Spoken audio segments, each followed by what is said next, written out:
Well, good afternoon, everybody. Thank you for grabbing your seats. This is our town hall meeting. We are very honored to have guest speaker Sunil Gulati, President of USSF, in today with us. Format for today is going to be the following. Sunil is going to do a presentation, and then afterwards we're going to have a question and answer, where we're going to have pre-selected questions. We're going to read them out, and we'll get responses from them. Depending on how it goes, we might ask some of the audience some questions at the end, but we'll let you know how that goes. Then we'll look at closing off. A couple of ground rules just so everyone is comfortable. The session is being streamed live, so we'll make sure that you act appropriately. Please make sure that your phones are all turned off and silenced. With the technology these days, we don't want to have any interruptions. Make sure you take the time writing the questions. We're going to try to get through all of them as much as possible. We're going to formulate and ask the question very directly. Refrain from interrupting whoever is speaking at the time as we go through the different questions and answers. If we need to ask you something, or we reach out or go accordingly.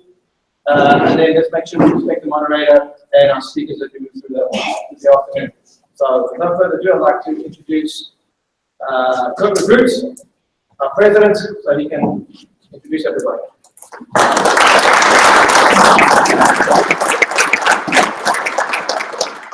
For starters, thank you everybody for coming. It's a great privilege to have Sunil here. He and I met, I think the first time was about 4 years ago. He may not remember, but for me it was a really great thing. I had seen him walking through the hotel lobby in one of the national meetings and stopped and asked him a question.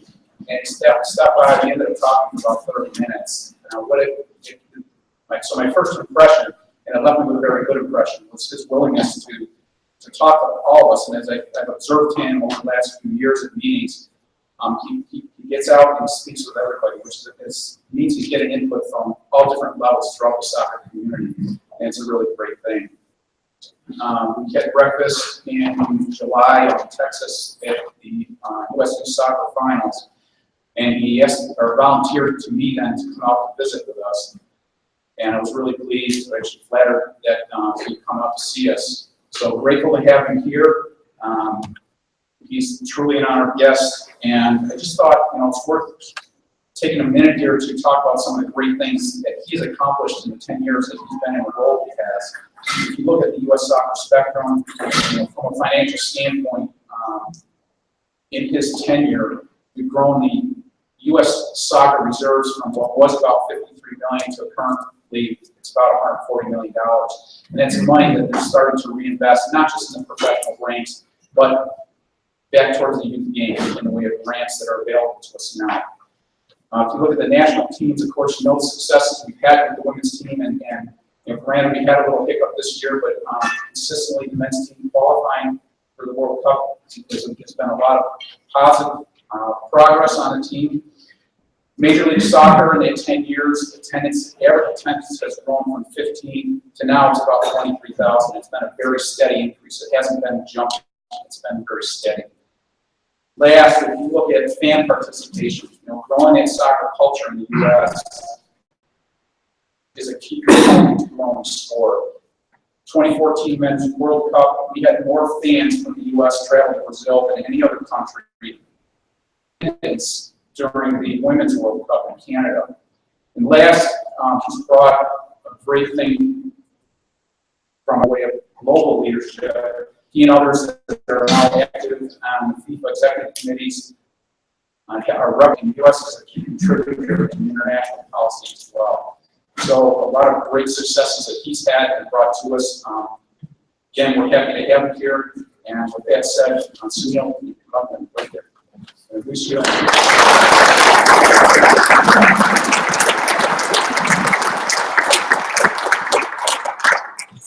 should say that Kurt mentioned that I volunteered to come up here.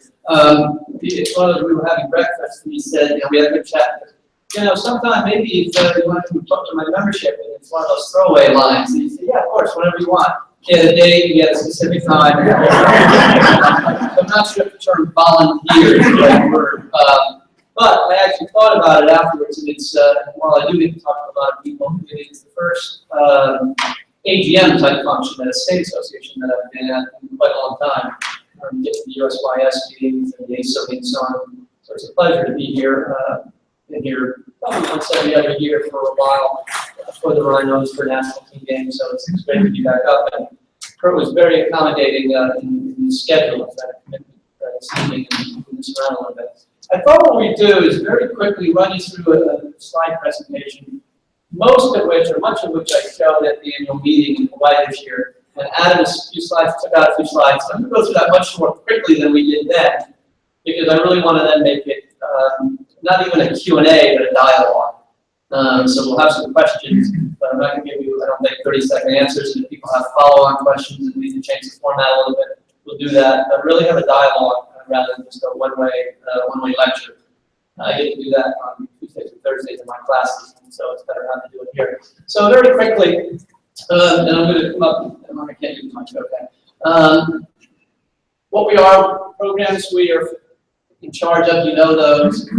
That's kind of the setup of international soccer. And this is actually a very important one for a lot of different reasons, because unlike most countries, we actually have two masters at U.S. Soccer.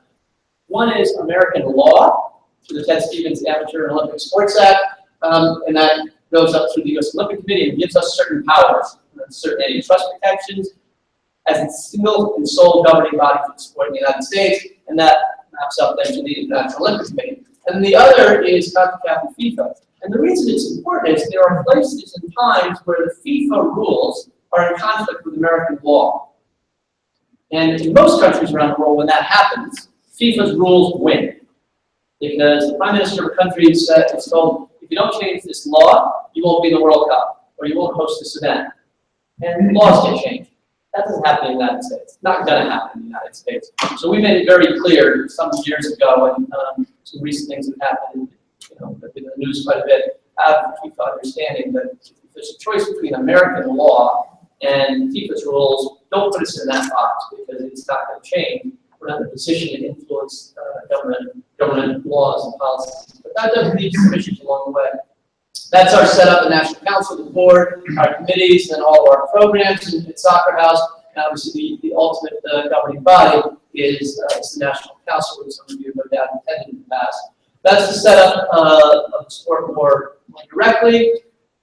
Our pro leagues, NCAA soccer, which is not really quite related in the same way, and then the youth and adult organizations.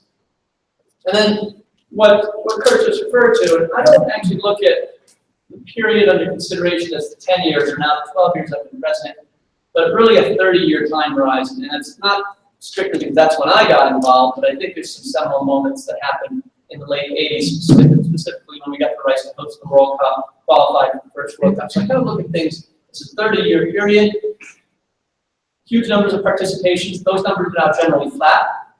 And to the extent that they're flat, I think they're probably falling a little bit because kids now are registered in multiple organizations. And so we get credit for 2 or 3 if they're registered USYS and as a US club player. American demographics, population rates are obviously flat, so we're not going to see huge growth. But the big numbers, as most of you know, are in the 70s and 80s, huge increases in participation. We've got more games on TV in the United States than anywhere else in the world. You can watch just about any game around the world, whether you want to watch the Premier League this morning or you want to watch the French second division, you've got a way to do it, whether it's on TV or digitally or however you want to get your content. Big interest in the men's and women's national teams. That's the numbers from last year. That's rather different. Just to come back to this, it used to be that we played our World Cup qualified games at St. Louis Soccer Park in the 80s. And the reason was it had 6,000 seats, but we couldn't fill it. We didn't want to play in an empty stadium. And we're in a rather different situation now where we play our national team games, men's World Cup qualifiers, in MLS stadiums with 22,000 seats because we don't want to have a situation where we're the away team like playing in a big stadium. So the landscape certainly changed quite a bit. Highest rated women's team in the world, you know that. Huge market for international matches in the U.S. We still make some money on these games. Those are the games of whether it's Olympiacos playing Man United or Barcelona playing Real Madrid. A summer ago, last summer, in 6 months' notice, we hosted the most successful Copa America in the history of the game. 44,000 people attended on average. We made a lot of money on it. The big reason for that change in our surplus that Kurt mentioned is actually that event that we did technically faster than anyone else in the world could have, certainly anyone in this hemisphere. and we did it very quickly because of a lot of issues that you're familiar with in the FIFA world. Huge investment in infrastructure, primarily the MLS stadiums, but a lot of others as well. We've had USL and NYSW stadiums, and we've got a new stadium coming up in Louisville. But the big ones started with MLS, 10 teams. That's what MLS looks like now. That's the whole landscape of MLS, NASL, USL, and the NWSL. So it's a pretty populated landscape that didn't exist 25 years ago. It didn't exist as of the World Cup. None of that existed. So there aren't many countries that have done that in 20 years. This is obviously a couple of months old. It's just finished season 5 now. First professional women's league in U.S. history to make it through 3 years plus. And we're subsidizing it quite a bit, and we think it's very important. That's a picture when A&E joined. Big move, big day for the league. Get a TV partner that put on 20 games and made it look like it was a real sport on TV. Don't know why they stuck me next to the 2 tallest women in the picture, but we'll leave that to the side. We've had some great events throughout history. That's the '94 World Cup. Talk a little bit about where things are today. Those are our 3 core values: surface the membership, player, coach, referee development, and then obviously the business success. But the business success is to fund the others. Right? That's why we generate funds. So when we talk about having money in the bank, it's not to earn 8 or 4 or 22%. Well, 22% might be okay. But it's what we can do with the money. So it's a soccer rate of return that we're looking for. More kids playing, more league play, more facilities, all those things. Better refereeing, better coaches, and so on. That's the mission statement.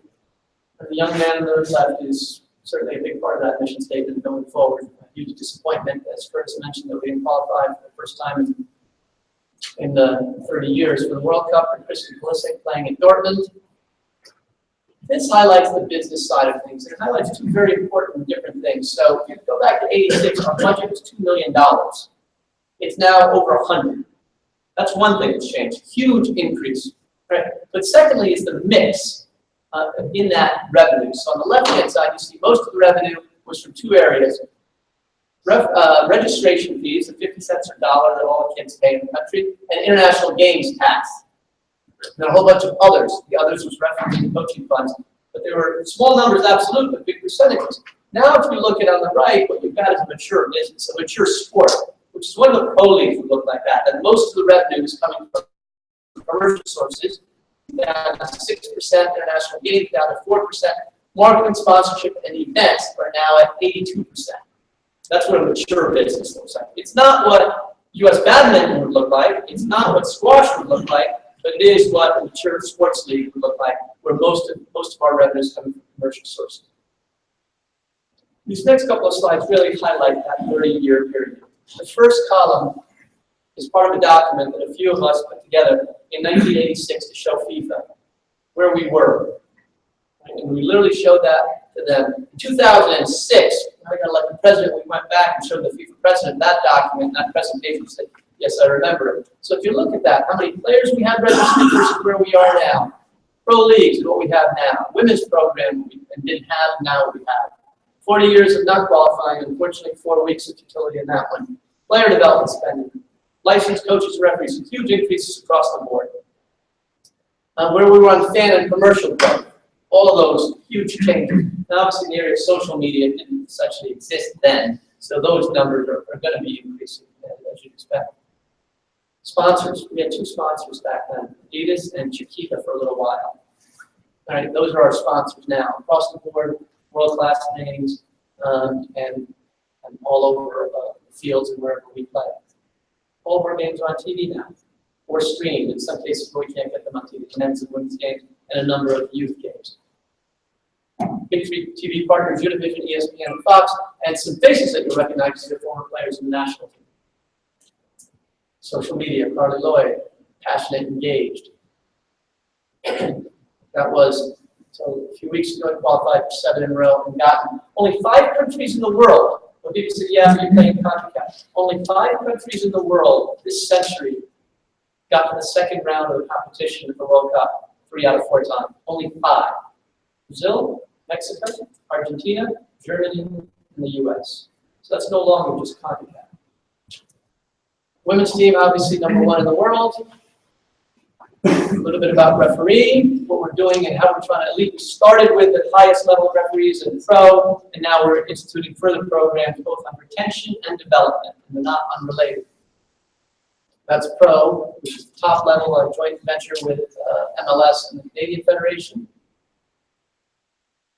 Coaching, another big emphasis, maybe our biggest emphasis these days on two different areas. One is at the very entry level, most of that is online. Some of you no doubt participated in that. And then the highest level, and what we did at the highest level is looked at this particular situation where the Dutch, or the UEFA license, had 2 or 3 times as much classroom hours and follow-up as we did. We can't get the same amount of education in a third of the time. So we greatly expanded that. We found there is part of the bottleneck is we don't have people at the very top end who can teach our teachers. And so we've had to import some of those, and we'll continue to do that.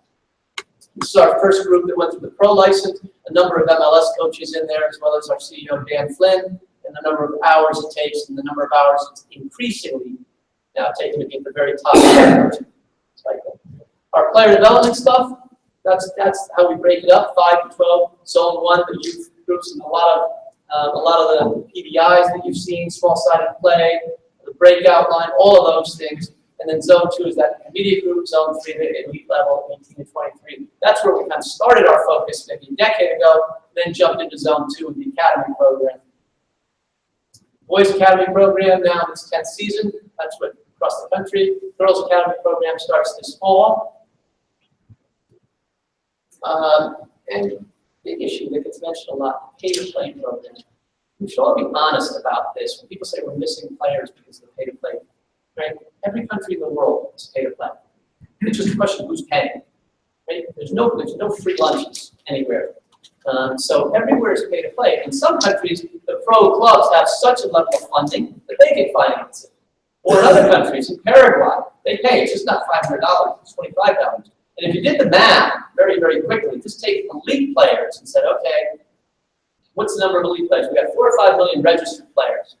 All right, let's just say 10% of them are elite players for the number, the purpose of discussion. Maybe it's 5%, maybe it's 12%. So that's 500,000 elite players. If they're spending $1,000 a year as elite players, that becomes a really big number. And then you get into hundreds of millions of dollars in a blink.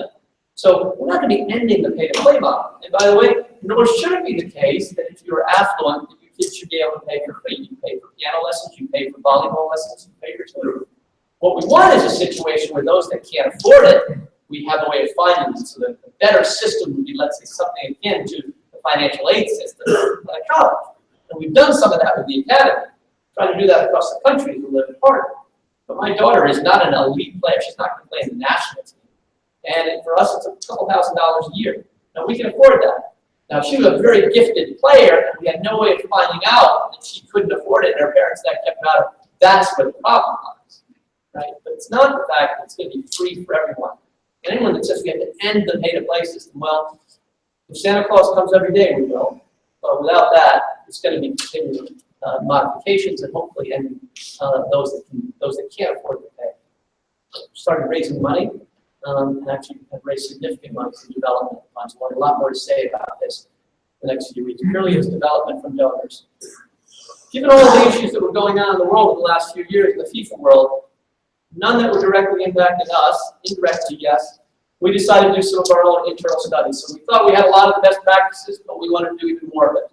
So we had McKinsey look at how we operate with our board and our administration. We had Latham and Watkins come in and do an internal compliance review. And then we have the Hedrick Struggle do a leadership review. That was part of succession planning as well. So 3 very well big known groups, outside groups, Latham is our counsel, outside counsel as well, to come in and try to make us better in those areas. Part of the reason is that we've grown so rapidly, and we've got to be prepared for going from 10 staff to 100 staff, from a budget of 20 million to 150 million pretty quickly, and those are growing pains, and we don't have all that expertise. So that was the idea here. We've been leaders in this area, and many of you know about this, the concussion stuff. There's a lot of people around the world, so those crazy Americans are doing it again. They're changing the rules. No heading under the age of 10, limited heading in the ages of 11 and 12. Well, the real answer is we don't know. And frankly, no one in the world knows for sure. But rather than wait to find out and risk the safety and health of young kids, we decided we'll be precautious. And I have zero doubt that other countries are going to follow that, some of those instructions. And at least until we've got long-term studies, which by definition take a long time, we don't want to find out about CTE the hard way. So that's, we've taken a leadership role in this, and I have no doubt others will as well. And lots of credit to our medical people and Dan Flynn and leadership in Chicago. Quick look ahead at a few things. That's our national teams. That picture looks a little bit different than the next picture too, I'm going to show you. The reason it looks different, just keep it in mind, I won't mention why, but you'll see in a second.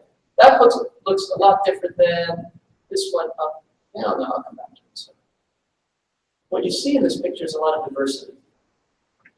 We don't see that in a lot of other pictures of US soccer, including, by the way, in this room. Right? I don't see it in too many of my board meetings, or in too many of my national meetings, or too many of our national council meetings. We'll talk about that in a minute, but it's a big area of concern, and I don't think we've gotten as far as we need to in that area. One of the big challenges when our men's national team plays, those the numbers there represent the number of players playing in the top 4 leagues in the world in the best clubs. So we have 13. Chris is one of them. France has 400 players playing in the best leagues in the world. Obviously not one of those 4, right? 400. So that's what they get to choose from, so to speak. And that's what we're supposed to go out and beat. Or Spain, or Germany. That's asking a lot. It's absolutely still the key to everything we do on the boys' side and the girls' side. Preparing a new generation of coaches is critical to that mission. Huge numbers of increases that we want to see between now and 2022. Referees, the same thing. We're not going to see the same level of increases, but we need to see increases because we know there are games that don't get covered properly. We need to change that. Stable pro leagues, critical to our development. The men's side and the women's side. And critical pro leagues means having ownership that is capable of and interested and willing to stick it out because there's lots of losses. I don't need to tell anybody in this part of the country about that. You've had some changes here. So our facilities, soccer house, the StubHub Center in LA, and our brand new coaching center, which is put together by FC Sporting in Kansas City, a fantastic facility. I went out to it like 3 weeks ago. That'll be the Hall of Fame in Frisco starting next year. Something I'm very proud of. We started actually when I first got elected, a program that we sent coaches and former players around the world in a program with the State Department. They funded completely. We produce the manpower or the women power. We've been to all those countries. The State Department's agenda is it's lined up with ours. It's about the U.S. In our case, it's about using soccer as a vehicle. Member funding, which is Kurt referred to this. We started a program where we're now doing some grants back to members. So the idea here is innovative grants, some things that are new. We don't want to just fund more building another field. The foundation's done a lot of that. But what we want to do is look at programs that you want to start, or don't have the funding to start. We'll more than do a match. We'll do a 3-to-1 match. And things that are transportable and scalable. Something that works here that might work now in Detroit or might work in Texas. And that's the first batch. We did the first batch of those this past year. That's the registration numbers I was talking about. We want to look at across the board. There is a flat line on the registration numbers. We know that at age 6, 7, 8, kids are the biggest numbers. And every sport, every activity they drop off. But it'd be good to know not just why they do that. When we all think we have ideas by that. They can be specialized, boys find girls, girls find boys, all those things. But it'd be good to know what we can do about that, so we can retain some of those athletes. Not all of them, but some of them. Here's that diversity picture. So that's the AGM picture. And that doesn't look anything like the U17 picture, the national team. It is still far more white male than the American population.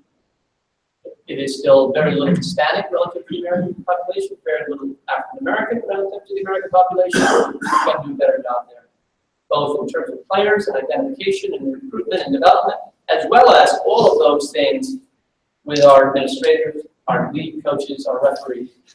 Not easy, but absolutely essential. That was the picture the day after, or not the day after, the day of. 1 million people in the Canyon of Heroes in New York City parade that they put together on 4 days' notice. And then Taylor Swift. I'm looking around the room, somebody didn't recognize Taylor Swift. That's okay, because I wouldn't either. But I recognize Alex Morgan standing next to her. Invited to do a concert at Giant Stadium.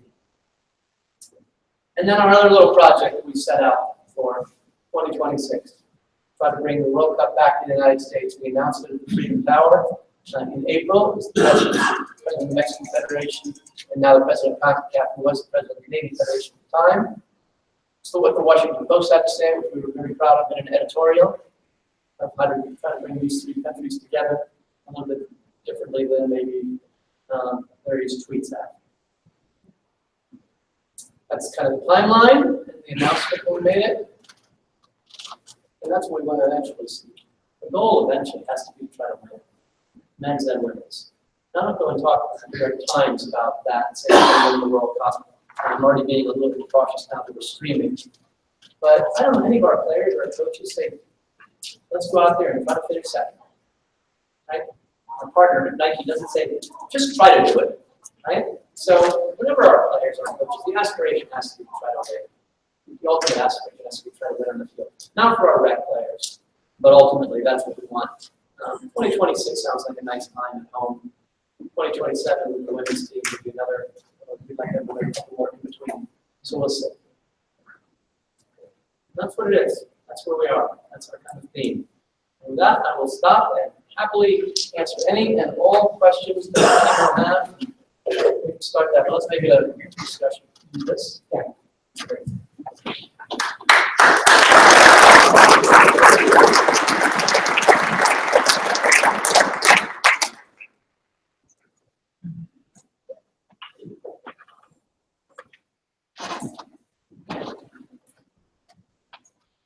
That first question that came across from the board, are you going to stand for re-election?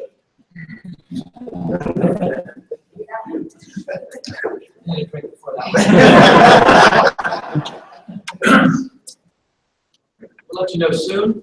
The answer is it's going to be one of the few questions I can't answer this morning. We'll let you know very soon. But so the one election I'm going to spend a lot of time on over the next 5 months, though, is making sure that we have at least 106 votes for the World Cup decision. 13 bring the World Cup here. Should the USSF President be a paid role, will this ever change? It may change, and I've had mixed feelings about it. It's been brought up to the U.S. Soccer Council 2 or 3 times in the last decade or so, and I've actually been opposed to it and asked the recommender, the person who made the bylaw change on 3 separate occasions, happened to be from Eastern New York, to withdraw it, and he did all 3 times. I've got mixed feelings about it, so I think it depends on whether it's going to be viewed as a chairmanship of a board or it's more an executive role. It is impossible to say it's one or the other, because in the FIFA world, they expect you to be there. So you can't just say, I'm going to chair 4 meetings a year and go 2 or 3 games. On the other hand, it's a lot more time than a normal volunteer position would be. So the dichotomy becomes, if you don't have it as a paid position, do you miss out on people that might otherwise be very well qualified and can't afford the time because their job or their career or their life precludes it? And the other side of it is, most boards in the United States, certainly in nonprofit organizations, are unpaid. So that's a question that I don't think I'm going to have to worry about. It's not going to be paid as long as I'm president, whether that's 4 months or anything beyond that. And so I'm not going to. I've got mixed feelings about it. We've not seen any photo or video of you playing soccer. Do you play? And if you did, what position? So the good news is that there is no video, which makes it much easier to tell you about my career, which was at a very, very high level. The last national team I played for was the Indian under-5 national team. As a goalkeeper, I was taller than. You can't possibly disprove that I was a bad player or a good player. So I don't know why I should admit that I wasn't a very good player. No, I did play. I played starting at age 6 or 7. Happened to grow up in Storrs, Connecticut, which was a hotbed, UConn, E.O. Smith, and played from 6 on through club soccer, high school, I played junior varsity at college, and then the club stuff, but not at a level that we would consider not professional or even semi-professional level. But I played for a long time. If re-elected, what are some of the player development changes you are looking to make at the youth level in order to ensure people we are developing top players? So now we're in hypotheticals since I haven't answered the first question. Here's what I can tell you. Right. Yeah, no, but I think if you just say forget about whoever's president, some of the things we need to do. I think some of the things we need to do are continuing some of the things we're doing. So I don't think we should rip everything apart and say we haven't done anything right.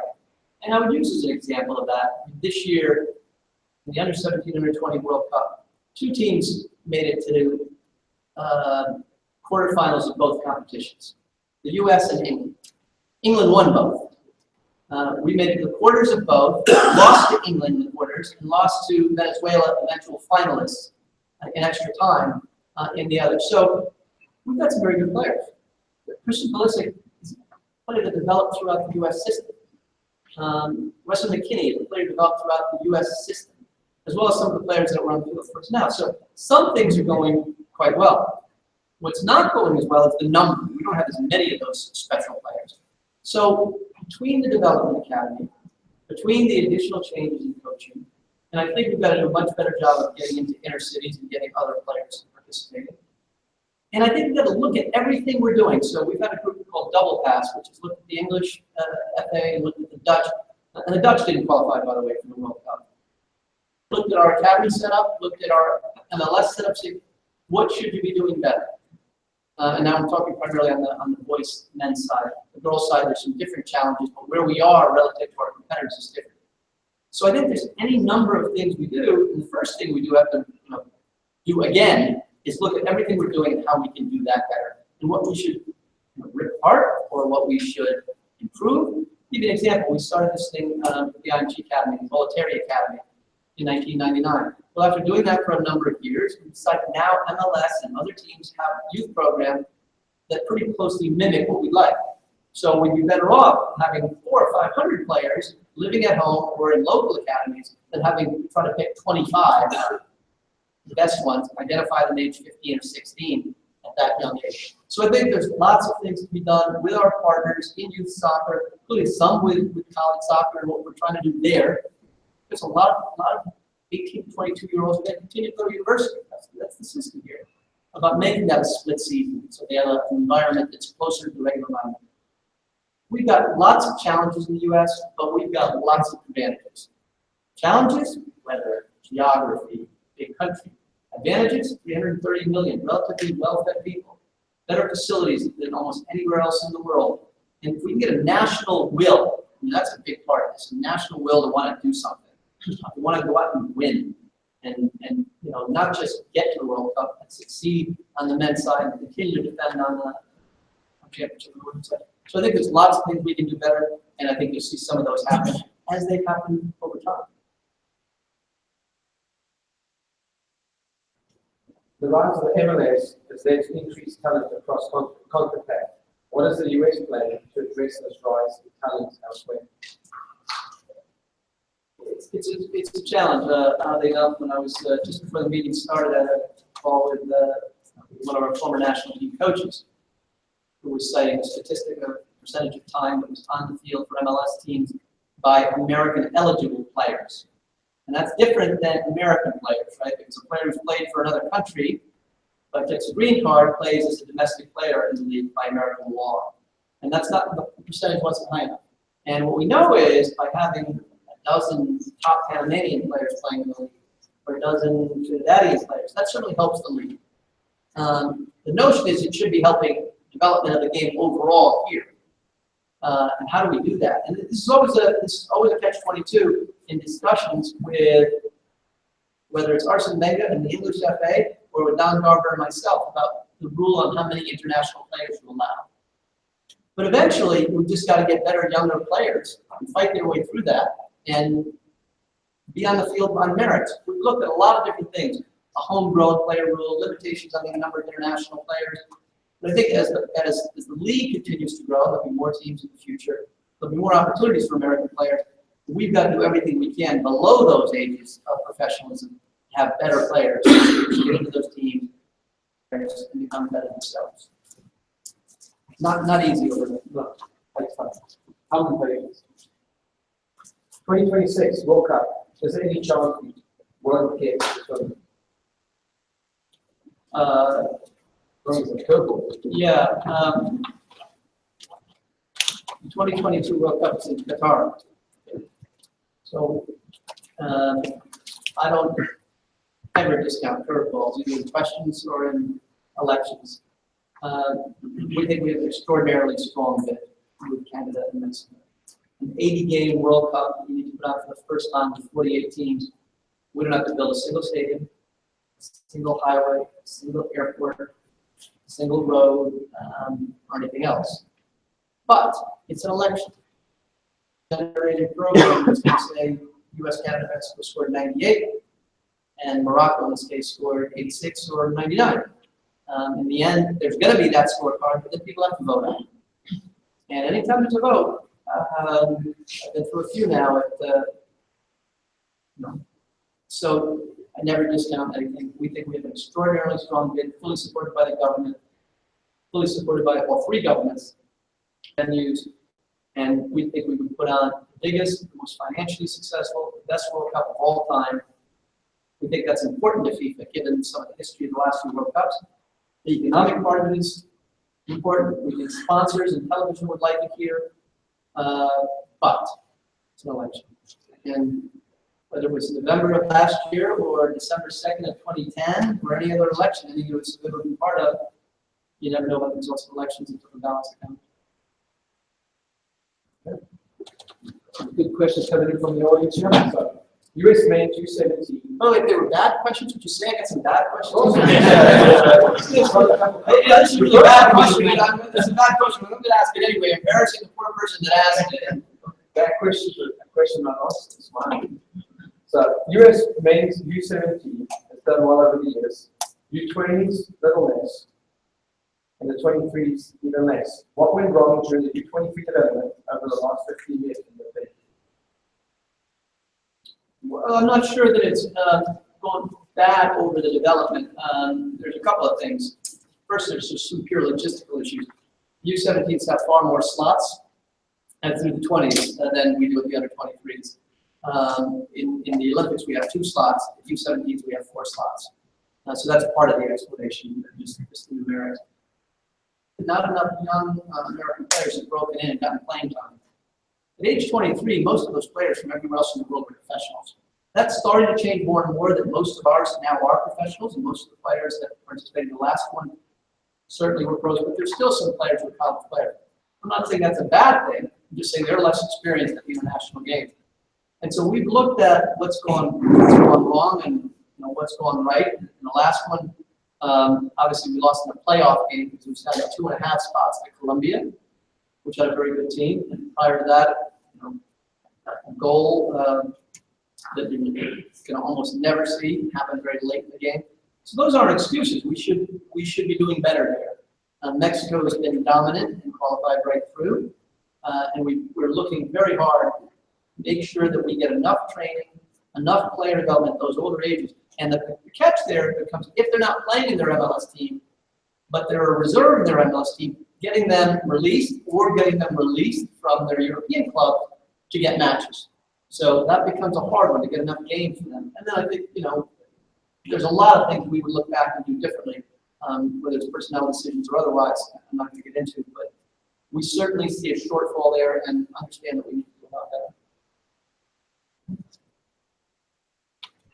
In the major metropolitan cities across the US, the Federation is not visible to the Black or African American communities as they are in the suburban areas. How do you plan on changing that oversight? Well, I don't think it's an oversight. An oversight means we don't know that there's a problem. So I think in some places that's changed. So I happen to live in New York City. NYCFC is known very well throughout the city. And not just known, but now the U.S. Soccer Foundation, our partner in many of these things, has started a program of building mini pitches. They've got a program that's called Soccer for Success, which is primarily in big cities. Soccer is an after-school program for getting kids to do the right things, using soccer vehicles as a tool, gotten funding from a number of major outside organizations.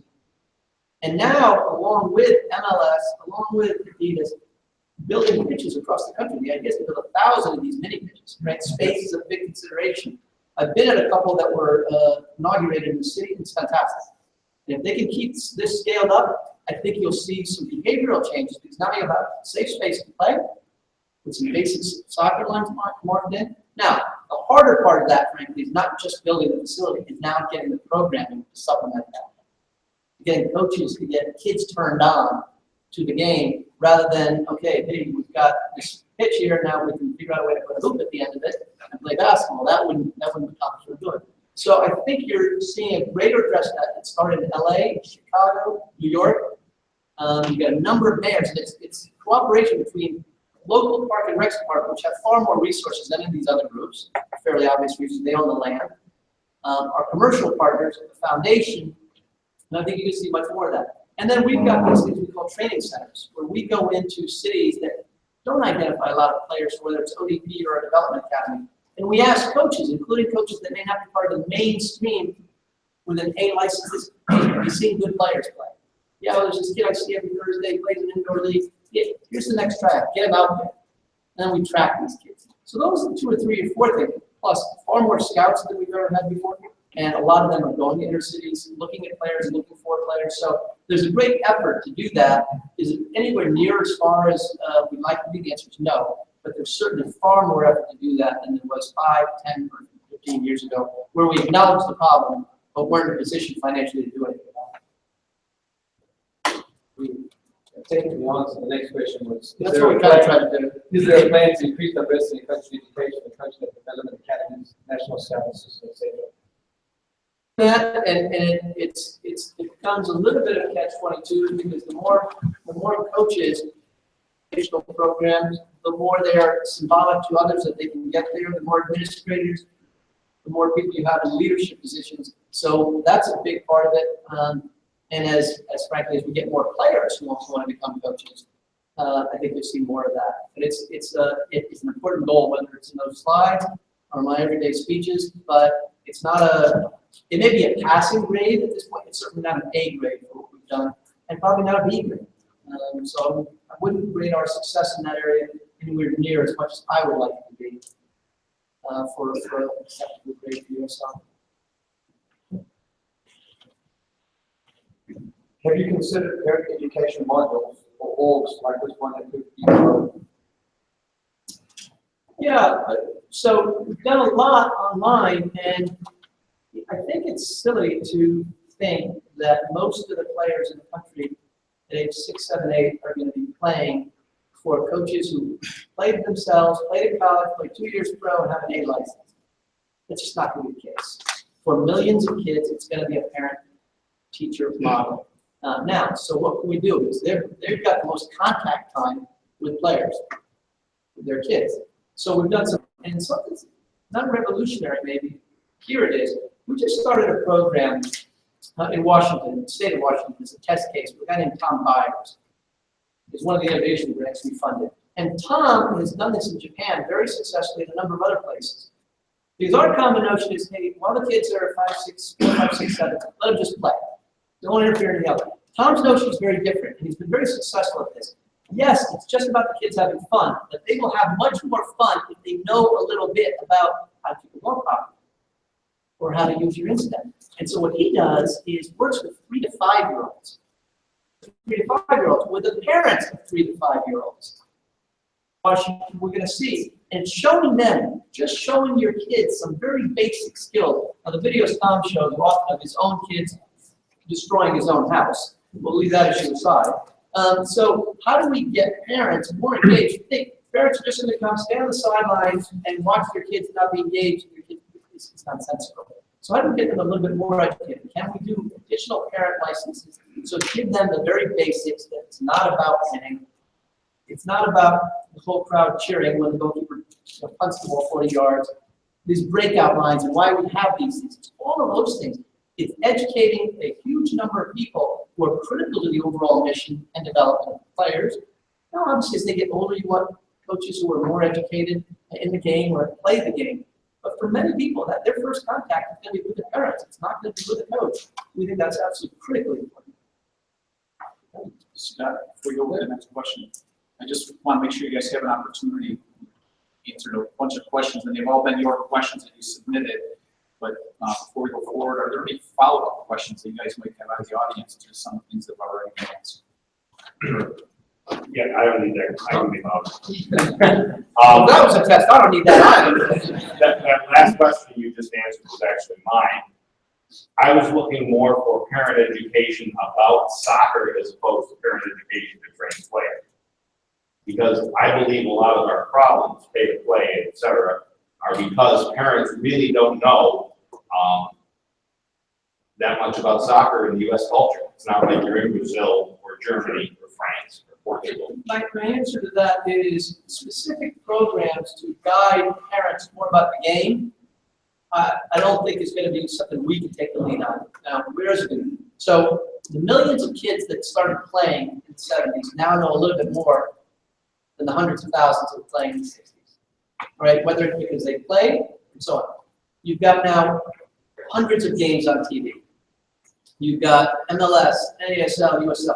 So I think a lot more people know about the game and where the game fits in internationally. The World Cup, 23 million people watching the Women's World Cup final. And it's 8% of the U.S. population.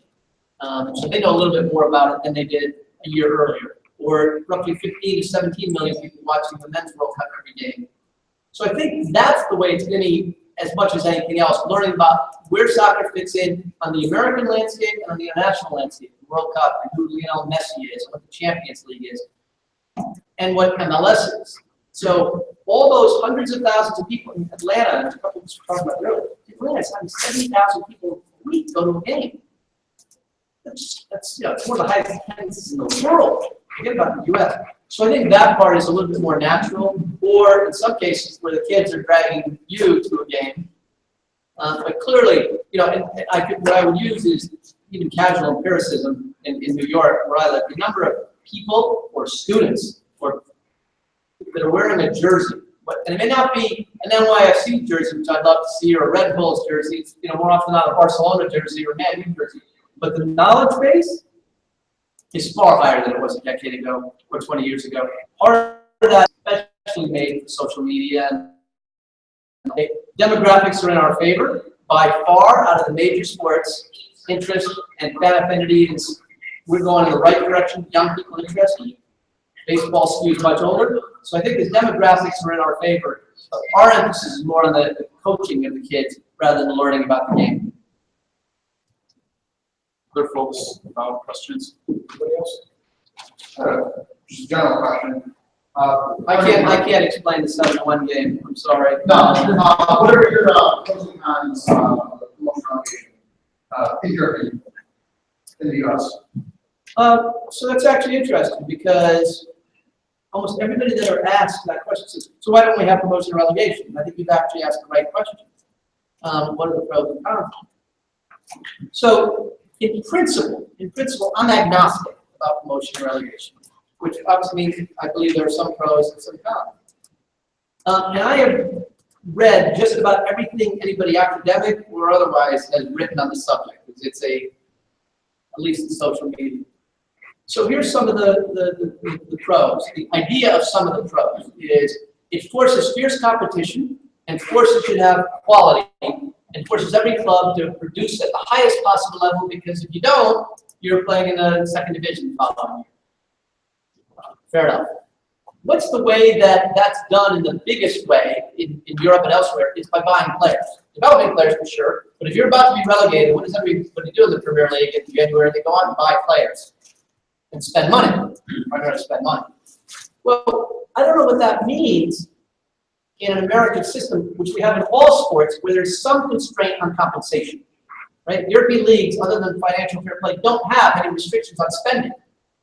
So if you can't go buy 5 players in the January transfer window, what does that mean? Right? So there is no study that I know of that says, what does this look like in a salary cap or a luxury tax world? And You know, by using some of these terms, you can guess I probably studied this a fair amount. So I don't know what that means. The biggest con, from my perspective, is it's not something that U.S. soccer is going to force on the system. And what I mean by that is people came in and under a specific set of rules and said, this is what you're doing, this is how you're paying, this is what you're getting. If we were to change the rule, and a team that just paid $150 million to enter a club or a membership organization next year had a governing body say, rules change, you could be playing in a different place next year, I would like my legal odds on that one. So in a basic level, I'm agnostic on it. We have an American system in sports that works pretty well. No one's saying the NFL or Major League Baseball or basketball and playoffs aren't exciting. They are. And no one's saying that promotion and relegation battles and NBC covering all 10 games on the last day and, you know, Aguero's goal a couple years ago was exciting. But one system is very much a US-based system. One system is very much an international-based system. And it's not the only difference. Right? We have playoffs in the United States. We don't have playoffs, except in a few cases for specifically promotion and relegation. So all those sorts of things are very different. If MLS and the other leagues, NASL and USL, sat down and said, hey, let's figure out a way to do this together, and we want to have promotion and relegation, you're not going to see US soccer say, don't do that. But what we're not going to do is say they must do that, because legally, we would not have a strong case. Thank you. Others? On the question of diversity again, I often see rooms that look just like this, and it's just predominantly white males, and even with the, of course, A license, it's predominantly white males. Is there an action plan to start changing these things? Yeah, A license, of course, a little bit misleading. So it's probably almost all MLS coaches, highest level, and gone through all the rest. So the answer is yes, but in progress, and it's been nowhere near as successful. So that goes through, I mean, look across the entire board. How many female coaches we have? How many African American, Hispanic coaches we have at college, right? Or at top youth level, or in our development academy, or even in the NWSL. Right now in the NWSL, we have one female coach. She's not married. She's not married. So we got to do a lot better, and part of that is incentives at younger ages. How do you get more people in assistant coaching jobs when, you know, of hiring an assistant, let's be honest, so much of hiring an assistant in so many places is somebody you're comfortable with, somebody you're loyal with. You're going to be comfortable with people that you know well and are in your own circles. So we got to break through all of those rules. We do have a Rudy type rule at US Soccer, same level of results as I would like. So the answer is we're going to keep at it, but it's a long, hard slog. It's one I believe, you know, pretty desperately in. And would accept that we haven't gotten as much done as I would like.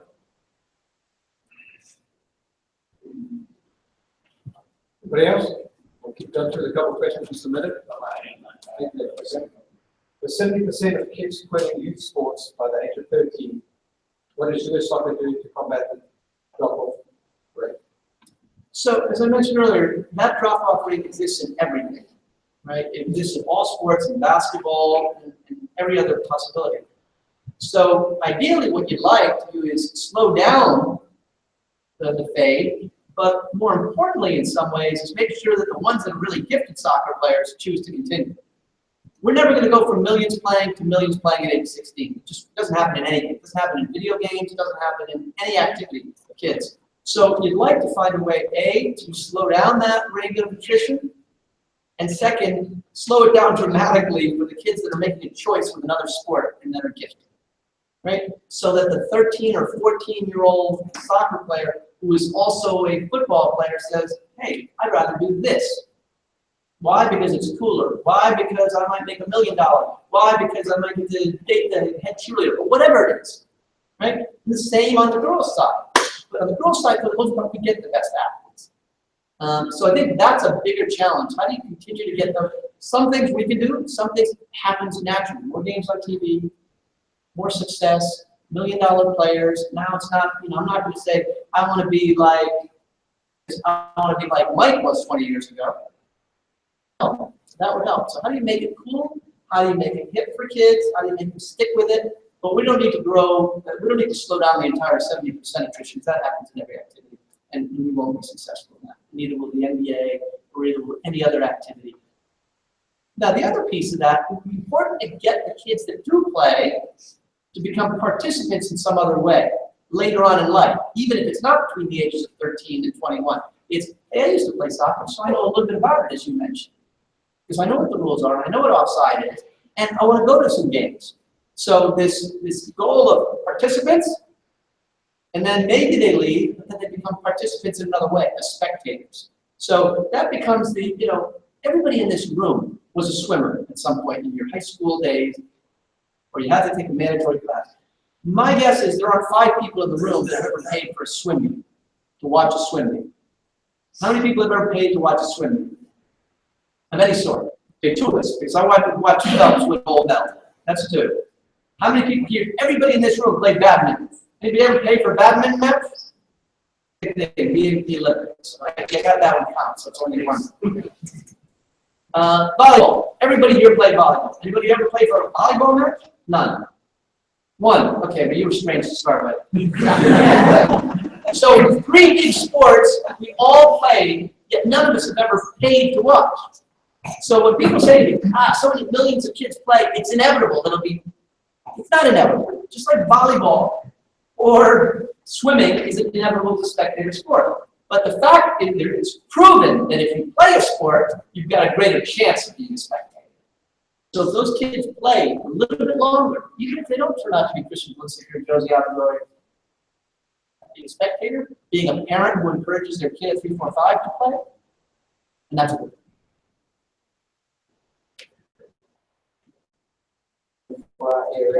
How can youth soccer get access to the vast funds of money that US soccer has? Yeah, that's the reason I don't bring my credit card.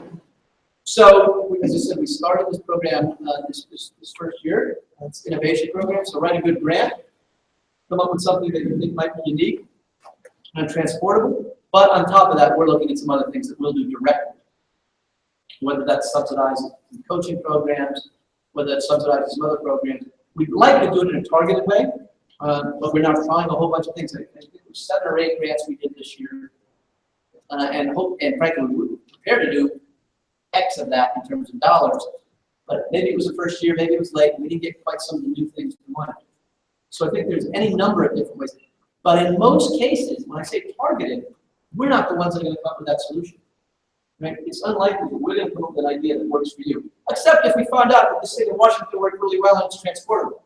So the way I look at this is think of this as the Department of Education. I don't mean in a bad way. And you're the local school district. It's unlikely we're going to know what the best thing is to do to improve reading rates in this school district.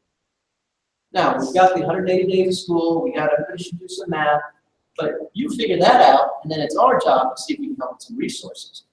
But it's not going to, I don't think we're going to find national solutions. We don't have the answers for a lot of national problems, much less a lot of local targeted solutions in different parts of the country where culture may be different, where climate will be different, where metropolitan cities are different, where ethnicity is going to be different in different parts, where facilities are different.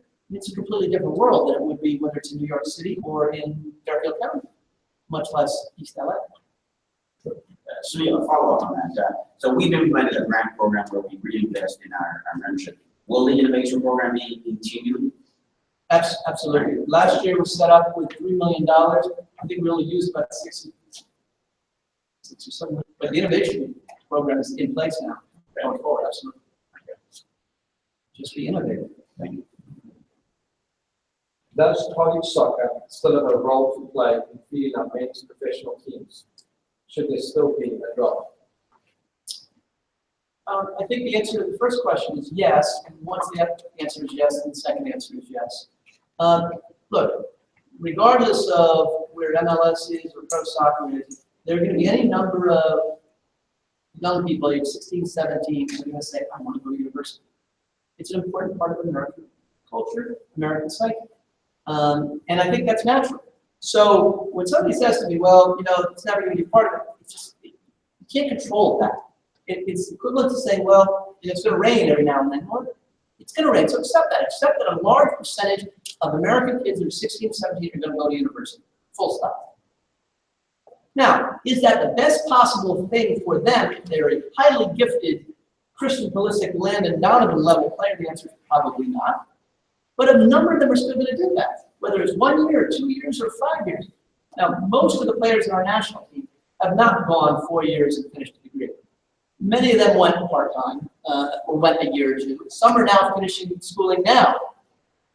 Those names, other than them announced their degrees, have been out of school 15 years and are now finishing their degree, whether it's online. So I accept that, and I also then say, okay, what can we do to make the college experience better? We spent a lot of time with college coaches about that. This split seasons one, can we do a summer program and include some things there? So in the end, every individual 16, 17, 18-year-old and his family is going to make a decision. If he's a 2.5 student and a superbly gifted soccer player, that may be a different decision than if he's a 3.9 and 13, 20 and a pretty good player. But Jordan had all his options, right? He was at both ends.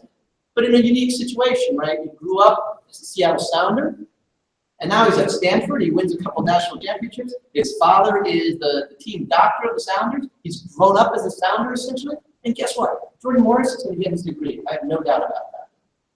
3.5 years at Stanford, and given who his family is, I'm pretty sure he'll get his degree one way or another. And that's a good thing, by the way. What are your thoughts about the crew potential leaving Columbus? Should owners be allowed to move clubs? It's a really hard one. It's obviously a very painful exercise when a team moves. And I certainly feel for the fans and the community whenever that happens. Rarely happens in the European sports world. Sometimes there it's ownership change which causes that sort of dislocation and disenfranchisement of the fans. The situation in Columbus is very hard and very passionate. And from the ownership's point of view, from everything I've read, it's found it very difficult to make economics work. And so then it becomes a question of how do you deal with that situation? And it's not easy. I feel for certainly the community. I was at the first game at Columbus Crew Stadium when that stadium was built, and Mark Hunt was there. And it was an iconic day. It was the first soccer-specific stadium we built in the country. And the team has had some success on the field and very passionate fan base, but it hasn't had the economic response that's needed now, I guess, if I'm reading right, for Anthony to support the team in a league that's growing, in a league that's more competitive financially, and the losses that have occurred. So what do you do in that situation? I don't have an easy answer to that. That's one thing. The economist in me understands the other side of it, and trying to put those two together is a very painful exercise on both sides. Anybody got any questions off the floor? Want to add before we continue on? With US Club, with soccer, anyway, so this is the first platform that we have today. What do you like about it? What don't you like about it? And where do you see it going if you had modified that? Well, it's an interesting, in a situation where consumers, it's players and parents have choices, generally a good thing. I think USYS in its structure, and it's been there forever, and it's still the 800-pound gorilla, I think it's now 600 pounds, has faced some challenges, and they recognize some of those challenges. And that's natural in an organization of 50 states, 55 state associations, with very different goals, even amongst the players that are in the program, and these players are recreational players. US Club, frankly, is far more nimble and has been able to adapt, I think, more quickly to a changing landscape. It's not saying it's better or worse. So I think that's one of the advantages they've had. ASO has had a different set of challenges. They've been very much geared in one way for a long time, and now they've also shifted into some competitive programs. But here's the thing. Until, I think I mentioned this at the AGM, so my daughter plays in a league, she's 12, she plays in a league in New York. I didn't even realize until I went and paid registration that her team this year was playing in USYS or US Club, and last year they'd done the other. Because it's irrelevant to me as a parent, right? Just the best possible experience. Now she's playing in an ASO league, it's a West Side Soccer League. Competitive league for one of those two. They don't have a competitive league. And most of the kids in the country, most of the players in the country feel exactly the same way. They want to have the best possible situation. So whether we're trying to sell an opportunity or a membership opportunity, that's what it is. And I think there's a lot of things, frankly, the organizations can do together. Maybe there should be some specialization between the three. We had some interesting discussions at the AGM with leadership of the organizations. And then we had another set of discussions with the leadership of 10 or 12 plus state associations plus leadership of USYS, which is very much in flux, and they would admit that. What some of the bigger state associations want, they don't think they're getting in the current model, and there's a lot of discussion about that. And I think some of that has settled down in a positive way. Because at one point they were talking about we're going to leave, and USYS said, no, you're not leaving because we're throwing you out. And yeah, I don't know who called the divorce or not, but it's irrelevant. But I think there's a lot more areas of cooperation, and frankly, in 2 or 3 of the cases, the organizations are really looking for U.S. soccer to try to help mediate, lead, and what people really want, the cry I often hear from USYS, all we want is a level playing field, right? So if we have to follow these rules, then everyone should have to follow these rules. We have to have small-sided games, and we agree that's a good thing, and for God's sake, make sure that everyone else is playing small-sided, because we all agree it's a good thing. So I think those are the two main areas. But there's, acronyms across, it doesn't exist anywhere else in the world, with 5 different major national youth organizations and 2 in different parts of the country and different philosophies. That I think if we get behind a unified vision, and within that, the way I described it is Nina Smith, as former Dutch national team coach, described, we were talking about a national style and a philosophy. He said, look, the way I look at it, and use a brilliant analogy, it's a staircase, right? You're trying to get up the staircase. Think about it. You can define how wide you want the staircase. But then let people decide how this. And I think that's kind of the way I look at some of these issues. We can have some general philosophical goals of this is what we should be trying to do. And one of the things we should be not trying to do is, well, we're on camera, so I shouldn't say it. We should be trying to piss all over each other while we're going up the staircase. And there's no reason for that. And I think some of the areas have gotten better. We are seeing far less arbitrations and grievances on the turf wars.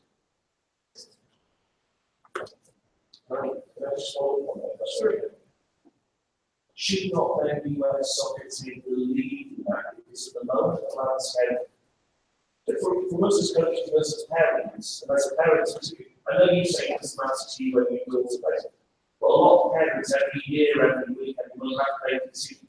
Do they go to development values? Do they take the kids to the UCL? Do they pay for this team? Do they pay for that team? It's a massive industry of $7 billion is youth soccer. And at the moment, everyone wants parts of it. And all of us in this room have some kind of existence based on it. But it has to be from a parent, not from someone, from a parent saying, oh my God, which team you're playing for? Is that the right place? US looks at the US. So, is there a role then for the federations to come in and say, look, this is what it should work? Because I'm not trying to work it. Yeah. Because I'm not sure. So let me clarify. No, that's a great question. Let me clarify what I said before. I do care where my daughter plays for. And the fact that the team moved, I wasn't going to pull her out. I mean, I assumed they were doing the right thing. So absolutely, I care for her getting the best possible environment for her level, which is not, a development academy level. But what you said is absolutely right. All I'm saying is, as parents, you absolutely want your kid to be playing in the best possible situation. And I understand you're faced with, is it ODP, is it development academy, can they play high school soccer with ODP, and where do they all fit? So what we've started to do with some of these initiatives, the PDIs in particular, say, okay, we're going to normalize some of this stuff. 2 or 3 things. And in a state not far, state association not far south of here, we've got an issue right now because one of our member organizations hasn't switched over onto small-sided, and state association is saying, hey, wait a minute, you guys said this had to be done. So is it going to be done or not? The age change normalized across all the country. So some of those things we're trying to do. And now the next level is, how do we have cooperation? So we're not everyone trying to say, okay, if I get 10 more players, then I'm better. Well, that may or may not be the case, right? Here's a tough question, and we had this discussion in Hawaii. The state associations are in a unique role. They're mini us's. They're supposed to be mini federations. That is a different role than SAG or AYSO or club soccer. To fully fulfill that role, technically, our office, as a mini us, you should say to him, well, this is the advantages of USYS. This is the advantages of ASO, but you may be best off the club. Now, I wouldn't expect you to be saying that today. But if they call US soccer, that's what we say. We don't say, do you want a state association? We can't, right? But as a mini us, which is a different role than any of those others, but I understand in the real world numbers matter and budgets matter, and I get that completely. But it's unlikely somebody at the ASO office would say, well, you know, you should really be playing in USYS, because that's not part of, they're not a mini us in the same way. We have a close relationship and so on. But the competitive part of players is to me, is harmful, right? In terms of, I don't mean the players have a choice. That's a good thing. Because some may have a different philosophy, but you know, we got to get this player. It's one of the issues that came up in the Development Academy, just as a quick sideline, of why we said the Boys Development Academy that you couldn't play in State Cup. The Development Academies don't play in State Cup. And I said, I love State Cup. I think it's fantastic. Why would we do that? And a couple of people convinced me that. They said, because we don't want clubs to lose, in quotes, players to the Development Academy, then to come back and lose to that team and say, see, they came back and beat us. They should be proud that we just had a player move on to a higher level in the way a local club in, you know, Cheadle Field would be happy that you got to Manchester. That's generally not the case, right? That I graduated a player to another club. In New York, the city where I live, I think we got 4 or 5, 6 development academies. There is now more or less a natural progression of where the best players go, right? At the beginning, and I won't name the clubs, they're here. If they get better, they go to this particular development academy club or two. And then if they are really at the top level and they're good enough and their parents can transport them and so on, they end up at Red Bull. Fully funded, national championship game in USL last year, and so on and so forth. The most very best ones are ending up there, and they're very, very good. I'm not sure if FC Westchester or Gotchi or Manhattan Soccer gets upset when they lose players there, or to their point where they're saying, yeah, the very best ones are going there. That's not across the board. If you live in Queens, you're still a 2-hour drive to, you know. So I think that's something we're aspiring to. We're making some progress in. We had a lot of discussions in Hawaii about it. There's still a way to go. So just to follow up on that. So the example you gave there is an area where geography doesn't come, right? But for the rest of the country, geography is a big part of the situation.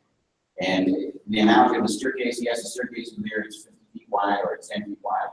But clubs and certain organizations are putting up some roadblocks to prevent that collaboration between the state associations or the different youth organizations.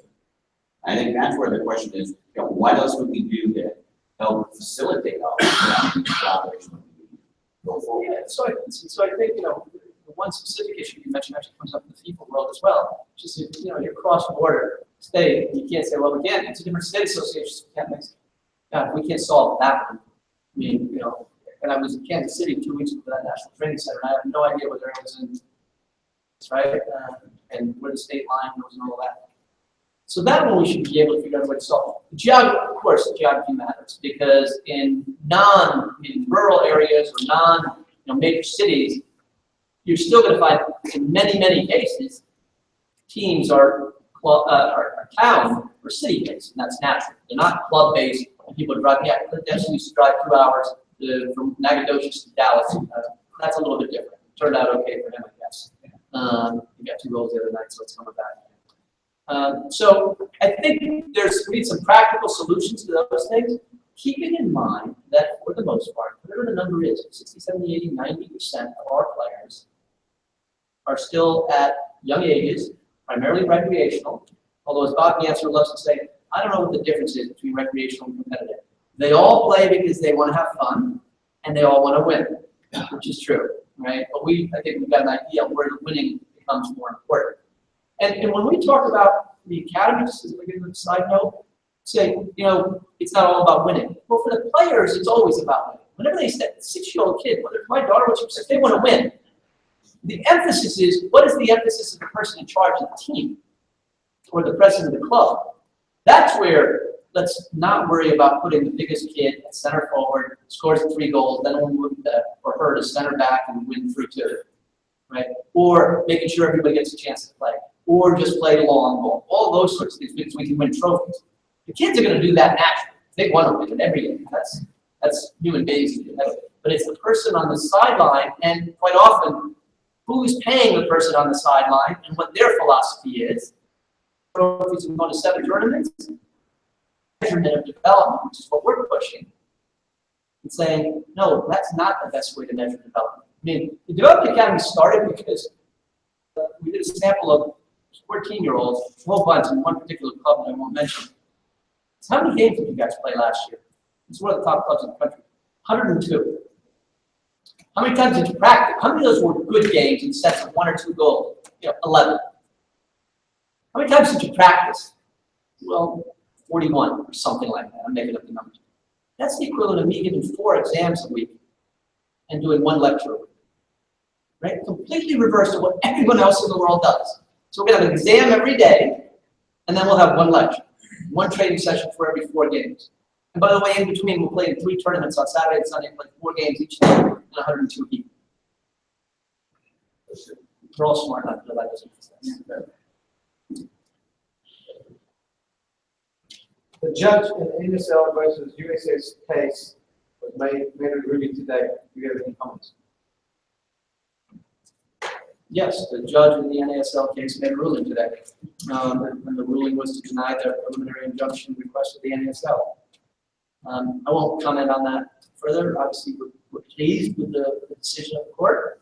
But we'll continue to work with all of our members, the NASL included, on finding the best way forward for pro soccer and every other level. So, as the defendant in the case, we're pleased with the ruling, but now we get on to the next steps and hopefully figuring out a path forward for the NASL and all of our other members. No different than youth players or MLS or national team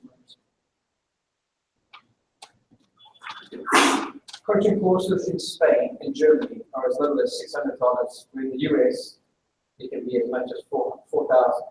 Do you think there's a correlation between having coaches and the highest standards and World Cup success? I know we subsidize a lot of the coaching courses already, at least by half the coaching department to US soccer. Yeah, and we're going to subsidize them more. So right now they're below cost. You mentioned the subsidies. I'm not sure the 600 is apples to apples for the same courses. Once I saw some of these numbers, I checked and got some numbers from other countries, and they were pretty comparable. At the higher end, we're going to have to subsidize. And there's 2 big inhibitors for top-level coaching license. It's not just a physical payment; it's the time. Because now it's no longer a 5-day course. It's 3 one-week sessions with monitoring and follow-up and a mentor. So unless you're a professional coach, which time becomes an issue for a different set of reasons, or a college coach where college is paying for it and B, giving you the time off, or a high-level club coach, I mean, $3,000, $4,000, $5,000 plus 3 weeks is a lot of time. So we can't do anything about the time. You want the education, you're going to have to put in the time. But I think we're going to absolutely find a way. We're not going to see the growth in those numbers of coaches unless we find a way to reduce the cost. A number of ways to do that. One is just reduce costs at our end, hopefully become more efficient. But B, reduce the cost to end user, and that's just a several. I think part of that's already in place based on the new coaching education center. So that's exactly right. We'll do a lot of things out there, and that will change the model a little bit in terms of expense. Why doesn't the United Soccer Association develop a more consistent track for coaching development and education? NSCA. United Soccer coaches. Yeah. So we have for a long time. The original split, I don't know how many years ago it was, between a lot of people, and there's still lots of coaches that do both. I've done both for a long time. We're still working that with Lynn and her group. The biggest change that's happened in the last 2 years is that we've said we won't accept certain pathway coaches course licenses to enter into our pathway. And that's strictly because we've changed the amount of time and the amount of curriculum study that you've got to do. And so, you know, I don't have a complete answer on that. I think there's some adjustments made over time, but the main thing is we're not accepting the entry-level coaching licenses if you want to enter the U.S. soccer pathway, because much more is required at the entry level on the U.S. soccer pathway. And we have no way of saying, okay, 40 or 60% hours will map into this. By the way, it's the exact same issue that we've had with the UEFA for the last 25 years. They won't accept certain of our licenses as entry level to theirs because they've said it's not the same amount of time, so we won't accept it. We're still working with them trying to get them to accept it. Last couple before we look at closing up. Why does it seem that US soccer has left clubs in the dark about coaching training? You're on the brink of some huge changes that don't feel prepared or informed because it's always consistently changing. A lot of coaches are finding out that it was set up a certain way, and then it changes. Nobody really knows what it is, and then all of a sudden, here it is. So I think there's a lack of communication between the coaches and vice.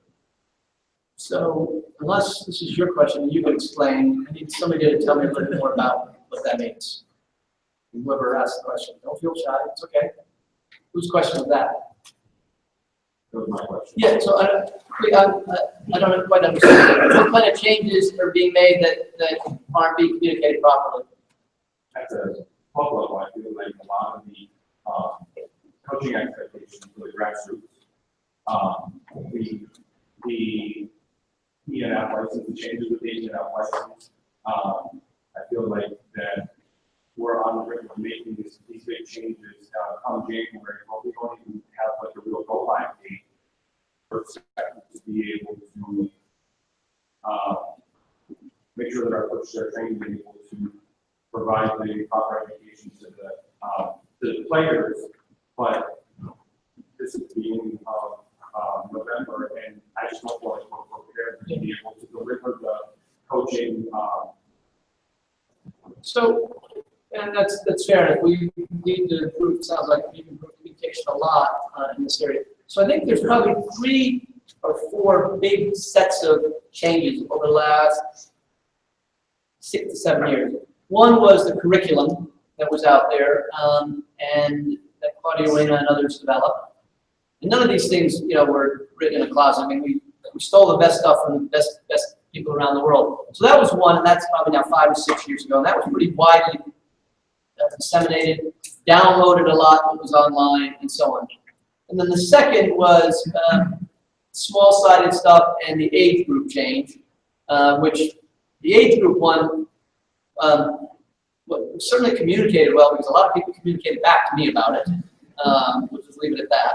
And then the third one is these PDIs, which is size of fields, the play outline, and all of that. So that's now going through the coaching licenses, and the numbers of people that are doing the B&F is huge compared to anything we've ever had. So it may not be out there as much as we need, but they're certainly trying to push that out as much as we can. And as I understand it, a lot of that is now this new, on our online coaching center, a lot of that stuff is available. And the easiest place to get it. But if we need to do more, happy to talk about that with you afterwards. But that's the primary way that we're reaching tens of thousands of coaches, parent coaches, or coaching directors of clubs. Jake, to be honest with you, for me in some of those meetings, I think it's a timing situation where there's requirements being brought down from US soccer with some of the changes. There's been some personnel changes, coaching education staff that have come on in droves so they can reach a broader space across the country. And so I think it's a timing thing to get everybody kind of in line, because everybody had input and thoughts. And we won't really be talking about it hopefully in a year, but as well, it's also impact and response that we've all given, because everyone's come back and said there was a huge gap between the F license and E license you couldn't get prepared for. I know there's a big question that keeps coming out about the online components as well. And part of that philosophy is to make sure that people have the tools or the access to get part of the education. And I think over time, you'll see that it goes into practical and in-person courses where you can get information on both sides and it'll all be related. But it's just going to be a patient thing, timing thing. It's all new. It shows you how many people have come on the F course and found a lot of value to it and have the resources. And it's also streamlined it all together. So to be honest, I think part of it is a timing situation. Just on that point, and I agree on that point, just to follow up there. I understand running a relatively rural club, that gap between F and E. But what a lot of people are feeling is by eliminating E, it makes that gap, in perception at least, larger, not smaller. Because you're going from F to D now, right? The reason that we designed it that way as well is to make a coach, instead of having a broader perspective, to get targeted to work with coaching. So to get people to take a whole weekend and come go Friday, Saturday, Sunday, and do the 16 to 18 hours, you won't get as many people through the door. So what they're doing is, with the new concept, is to say, right, commit to 4 hours, and if you can't commit to these 2 hours online, you're coaching U8s. Let's go do an U8 component. When you're ready, it's learning for the first time. As I start moving into the 77, then you do the 77 and slowly mature. But like you all know, it's a business. You've always got that one coach out there that wants to go, oh, when can I come in and do my hair? And I want to do my 44, 77, 90, 11, all in the same weekend, because his goal is to get to as quickly as possible to D, and as quick as possible to get to the C. And what they're saying is, it's time. You need to learn the trade. You don't just become a professor or a PhD over day. It takes time. My doctor, I look at them, they study for 16 years to get to sometimes where they special needs. So it's the same scenario for some of the soccer coaches. Yeah, that last part I could agree with more. That people call me various parts of this process, whatever license. Hey, I really want to go back to my next one. And then call me because they want to do a lot about coaching stuff, because we're touching new soccer. But I'm only 6 months or 11 months away, and I need to be 12. And the answer is always the same: you got to wait. And it's not just because it's the rule, that is the main reason, but also because of the practice. It's the practical part of it. And so we don't want people rushing through it, and we want people to go out and do the training, and especially at the higher levels now, they're mentored. They're watched in the field. At very highest levels, we send people out to watch them and the progress they're making over a period of time, and the A or the 12 license course. So that is certainly a big piece of it. So Sunil, I've got a broader question for you. It's a lot of times when I'm out talking to the soccer community, and I'm explaining some of the things that U.S. Soccer is doing to directly specific toward the UK. Perception by many that comes back to me is that, well, the U.S. soccer is really only interested in the national team. Can you maybe talk a little bit about that? Because I know that that's not really true, but can you maybe give us a broader scope perspective on U.S. soccer's position relative to that?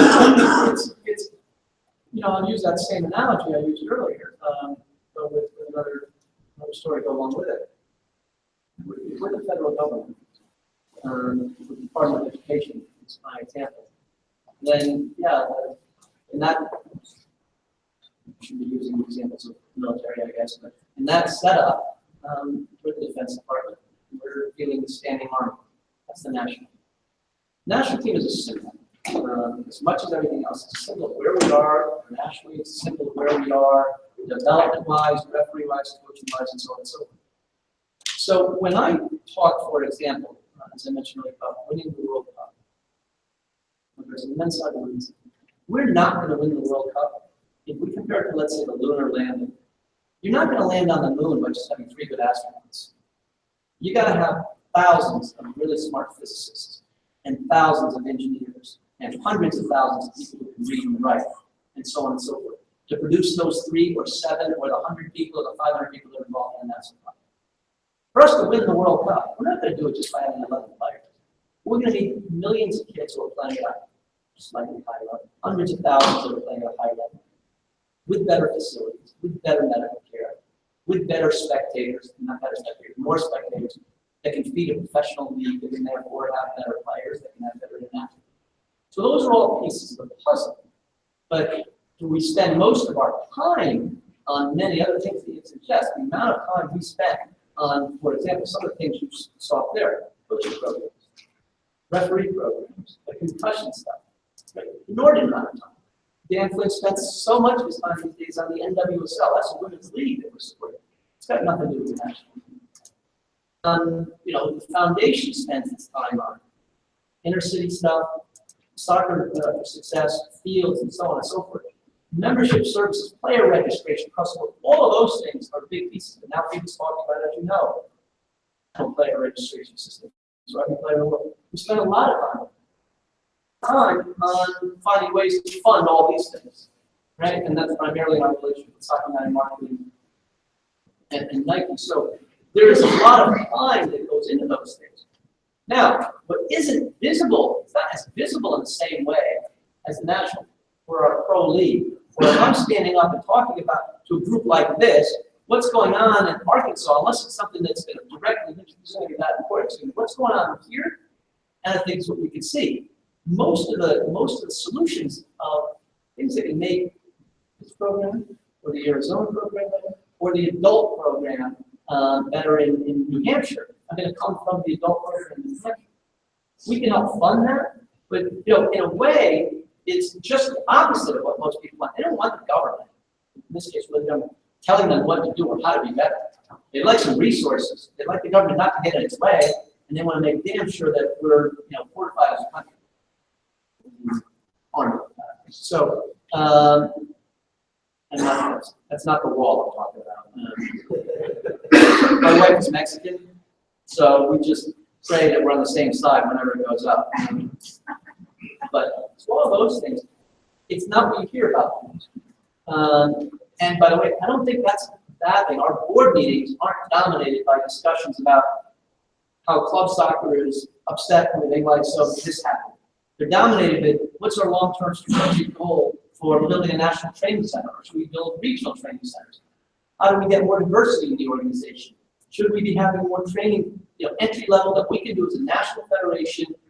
Steven Spielberg production of what it's like. So we're talking about what it's like to be a band or a parent teaching video. It's not one that we do, to exaggerate the case on my iPhone, but that literally Steven Spielberg level production of this is why soccer is cool. This is why your kids are going to love it. And here's the 10 most basic things that you can show with a clip of, you know, Abby Wambach and Mallory Pugh and Landon Donovan and Mia Hamm and Kristen Pulisic. And also show Kristen Pulisic's little video when he was 10 years old hurdling around everybody. The connectivity is a critical piece, right? The connectivity between, in that video that's online, you can find Chris was a 10-year-old playing in an indoor facility. He was a USYS player, right? And then he became more of a USYS player. Then I think he's probably, I don't know if he's known here or not. Then he became in a development academy. And this is Hershey, Pennsylvania. We didn't find Christian Pulisic. Then he came into our national team, under 17 national team. And all of a sudden he's making whatever, $6, $7, $8, $9, $10 million a year. And he will do far more for getting other kids turned on to the game than any speech I could make, any speech anyone here could make, or frankly, any program any of us could develop. Because he's now a role model for being a star, being well-known, being on TV, being on 60 Minutes, being in tears after the loss and everything else, in the same way that me and him was. So it's symbolic for getting kids turned on to the game, getting kids wanting to play the game at a higher level.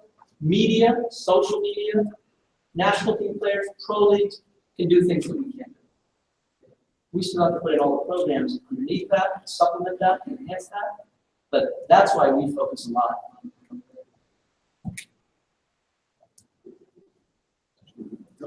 Just something you mentioned that last answer. A lot has been made recently about the relationship between soccer, Major League Soccer, and Soccer United Marketing. Can you talk about that a little bit? Like, what is Soccer United Marketing? Who owns it? What does it do? What is the purpose of it? What is financial stake? Sure. So you've got Major League Soccer, which is owned by, I guess, 23 or 24 people. I don't know who's paid in yet. Soccer United Marketing, by another name, would be MLS Properties, just like Major League Baseball Properties. It's the same ownership group that owns MLS. So all the guys that own Soccer United Marketing are the shareholders of Major League Soccer. and I think probably the same percentage shares. Not only do they handle the marketing and commercial rights of MLS, we have some outside clients.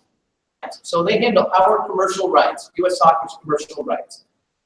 They also handle the commercial rights for the Mexican national team in the United States. They also handle some of the commercial rights for CONCACAF in the US and outside, for the Gold Cup in particular. And they handle the right for Copa America, which we did last summer.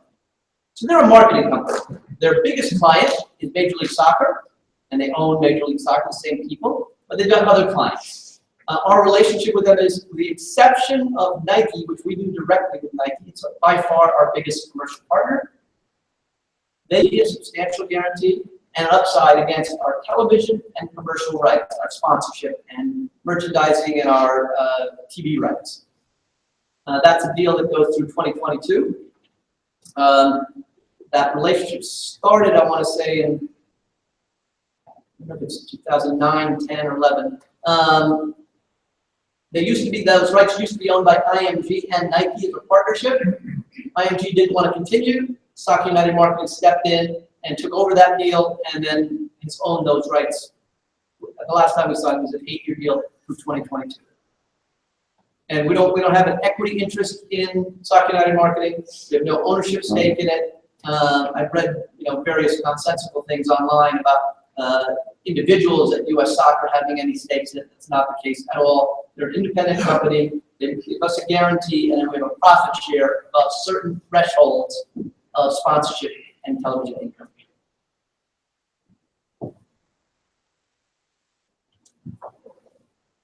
So as we start to wrap up, last question. Do you ever see a day when Buffalo or Rochester hosts a men's national team match?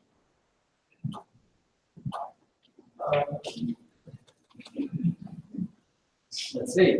What's the stadium at Buffalo? Well, Syracuse, people land as well. Or Toronto, or how big is the stadium? Not size-wise. What's the width of the stadium at Buffalo? Well, it's too small. That's why we were the only NFL team that wasn't considered 1.6. Big as the width of the field. Yeah, I was saying not aside. Well, well, yeah, then the truth aside, sure, why not? No. Look, the men's national team on average has, tournament year has 5-6 home games a year. If we are playing a tournament, it might be 8 to 10. If we play a couple, less abroad, it might be 8 to 10. So it's awfully hard. I mean, how narrow is the field? It's too small to open your national match. Yeah. So that's all, and it's turf. Yes. So field turf, too narrow, and a few months of the year that make it really tough to play. But other than that, we're all set, I guess. I'd love to say, sure, why not? But in the current circumstances that you just outlined, it'd be very hard. Very hard. I don't know about the Syracuse Stadium, how wide that is. A football stadium?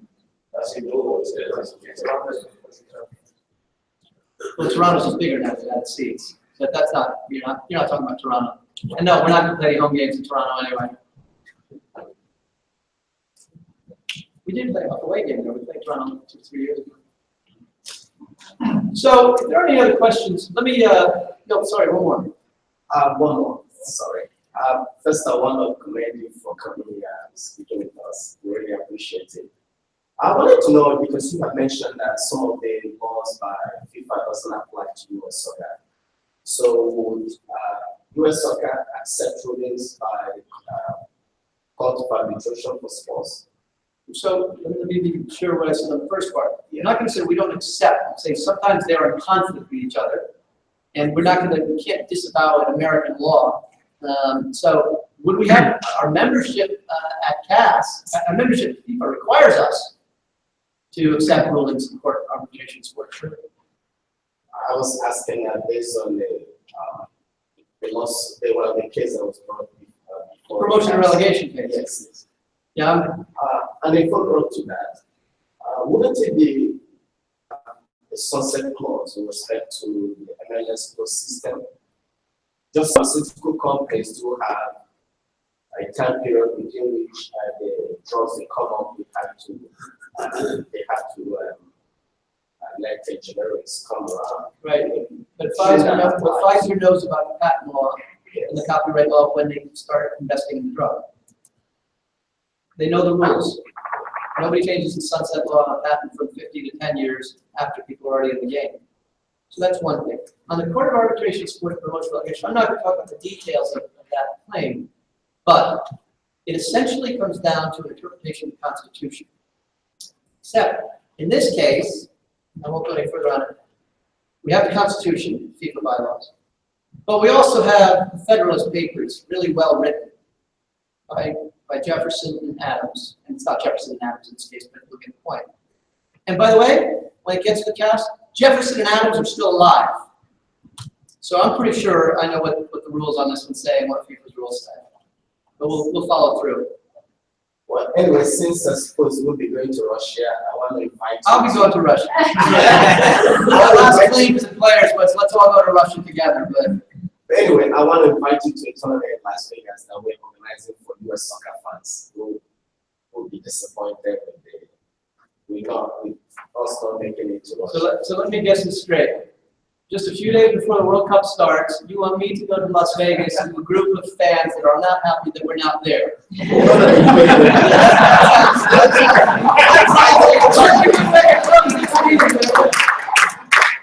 That sounds a perfect thing I want to do in June, early June in Las Vegas. Yes. I'll come and play. Where I plan to be in the first week or the second week of June next year, on the 13th of June, is what I know say, ladies and gentlemen, 2026 World Cup will be held in the United States, Canada, and Mexico. That's where I plan to be in June of next year.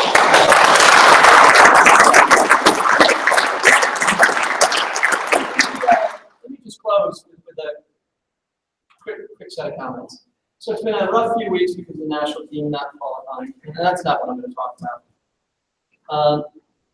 But I've been exactly where most of you are. I got involved in this 35 plus years ago because I wanted to play. So I was a referee at 16, a coach at 15, ODP administrator at 22, national team administrator at 25, all of that. And with the exception of, the entire time at US Soccer is on a volunteer basis, like many of you. There's compensation involved with being on the FIFA board. And what I want to close with is thanking you all for what you do. Because it's extraordinary. And it's, for most of you, or many of you, it's every day of the week. It's phone calls at weird times. And it's a kid getting hurt that you've got to worry about. And it's a referee issue, or a referee not showing up, and all of that. Soccer in the United States doesn't work without that. Let's be real clear. US Soccer, capital S, or US Soccer, lowercase s, does not work without that. Without thousands of people, tens of thousands of people doing it. Yes, some of you are paid coaches and some of you are not. I get all of that. I mean, it's become more paid, well, which is fine too. But it just doesn't work. And so when one of our former national team coaches said, hey, ODP, everybody's got to pay, we got to change this overnight. And in about 30 seconds on the back of an envelope, I showed him what it would cost to replace all the money that's paid in by ODP. But yeah, for all the volunteers running it. And I showed him that number. It wouldn't work. It couldn't work. Because the value of your time and your effort is not millions, it's not tens of millions, it's not hundreds of millions. Right? And so I don't know what comes out in hundreds of millions, but you all do. It's a really big number. So replace that. Replace that. Chicago's not going to replace that. The new World Cup's not going to replace that. $5 times budget's not going to replace that. The system doesn't work without the efforts of everyone in this room and many rooms across the country like this, and many other places where people aren't in this room. So whether it's your coaching your kids under 16, or the administrator, or the photographer, or the referee signer for an ASO league, or whatever it might be, I want to say thank you. Because having been through this for a long time and still involved in it, whether it's at first level or the person who's lining field, and I see plenty of that too. That's the only way it works. And that's the only way. And that's the connectivity piece of Christian Pulisic. His dad was his coach. His mom was his coach. They both played. And my guess is they lined some fields and drove to some games. And nobody knew that he was going to be the one that was going to be a breakout player. And none of you now know today you've got a 10-year-old star, or just the 12-year-old kid who's going to be a very good player and end up being a dominant? It's all important. And I want to thank you for that. Thank you. Continue those efforts and we'll get there together. Thank you.